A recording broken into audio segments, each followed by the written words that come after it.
طب شوف الاوردر يا فندم لحد ما اخد الحساب.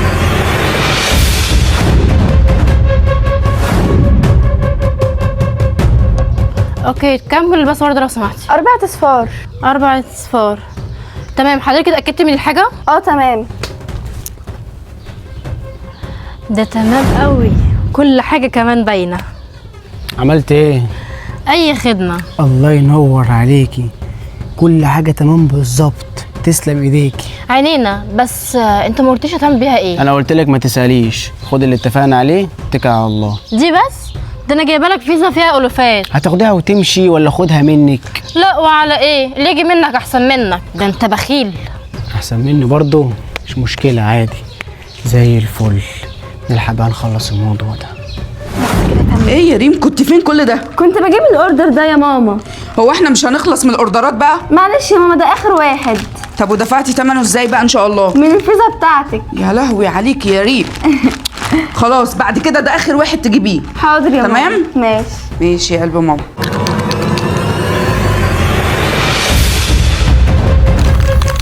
بس زي الفل كده.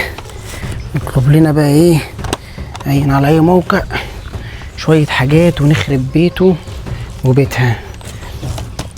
ايه ده؟ ايفون 17 برو ماكس ده لسه منزلش، نطلبه. ايه ده؟ في بطة عليها عرض، نطلب بطة. نطلب غسالة فول اوتوماتيك عليها عرض، نطلب غسالة فول اوتوماتيك. وايه ده؟ شرابات، غيارات داخلية. بس اعملي سكان بقى براحتك. ايوه زي الفل. مع السلامة. باسورد 1 2 3 4 بس عشان تعرفوا تضحكوا على البت تاني وتيجوا عليها. يا نهار اسود، 300,000 يا ريم. ريم في ايه يا ماما؟ خدي هنا. في ايه؟ انت جبت الاوردر ده منين ولا دفعت ازاي؟ من ويب سايت لسه فاتح جديد. ويب سايت؟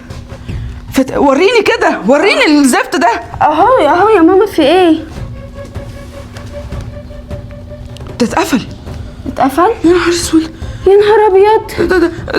ده مين اللي جابهولك هنا؟ من بنت كانت ماشيه وسلمتهولي. طب انا هعمل ايه انا دلوقتي؟ مشيت ازاي طيب؟ ما مش عارفه والله. اترزعي.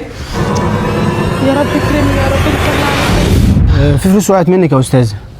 فلوس ايه؟ الفلوس دي بص كده، الفلوس دي وقعت منك.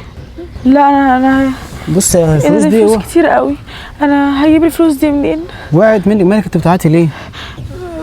الفلوس دي وقعت منك، انا شفتها تحتيكي واقعه تحتيكي. يا استاذ سيبني في اللي انا فيه دلوقتي يا استاذ. يا استاذ بقول لك الفلوس وقعت منك، مش تاخديها يعني؟ حضرتك انا مش هجيب الفلوس دي منين؟ انت مش شايفني انا عامله ازاي؟ عامله ازاي في ايه؟ طيب ما انا لقيتها تحتيكي. طيب ما اكيد بتاعتك، ما تكون بتاعتك. مفيش غير انا وانت. مفيش غير انا وانت في الشارع، وانا ما وقعتش مني حاجه، فاكيد دي خلاص خدها ليك بتاعتك. انت يا استاذ. اخدها ليه انا؟ ايه من دي؟ مش انا مش فلوسي. هقبل حاجه مش بتاعتي يا استاذ لو مش سمحت. بتاعتك ازاي؟ ما انا لقيتها تحتيكي اهي، فاكيد بتاعتك. مش بتاعتي يا استاذ لو سمحت سيبني في ست حالي يا رزق أستاذ. وجالك مالك ده يعني عادي، خديها ولو ما لقيتهاش بسألها عليها، ولو لقيت صاحبها اديها له. يا استاذ هو انت مش كان خدها ليكي يا فلوس أستاذ. عند حد؟ عشان خاطري يا استاذ ابوس ايدك يا استاذ عشان خاطري. شغل الشحاته والشوتيل اللي بتعملوهم يا دول مش استاذ هيقولوا انا عليا. اشتغلت عند حضرتك 6 شهور، ليه مش قاعده تديني فلوس؟ حرام عليكي. مفيش حاجه عندي ومش هديكي فلوس. اتجر من هنا يلا. يا استاذه انت عارفه ان انا بجري على ايتام يا استاذه. بقول لك امشي من هنا. كان ليكي فلوس عند حد؟ الست المفترية اللي منها لله اللي قعدت 6 شهور. 6 شهور يا استاذ ما تحاسبنيش، كل ما كنت شغالة عندها. طيب ده خلاص. طيب مالك زعلانه ليه؟ ما هو ربنا بعت لك اهو رزق وجالك. خدي الفلوس دي ربنا بيعوضك. بس الفلوس دي مش بتاعتي. لا الفلوس دي بتاعتك، امسكي. ربنا يكرمك يا استاذ. دي الفلوس بتاعتك وربنا بيعوضك بالفلوس ربنا دي. يا رب يكرمك يا رب لما ويسترها معايا. ما دام ربنا، لما حد جه عليكي ربنا مش هيسيبك ابدا، وهيبعت لك اللي يجيب لك حقك. ربنا يا رب يكرمك يا استاذ يا رب. محتاجه اي حاجه؟ ربنا يخليك شكرا. يا انت لسه في خير يا رب. الحمد لله يا رب انت اللي عالم بيا وعالم بحالي.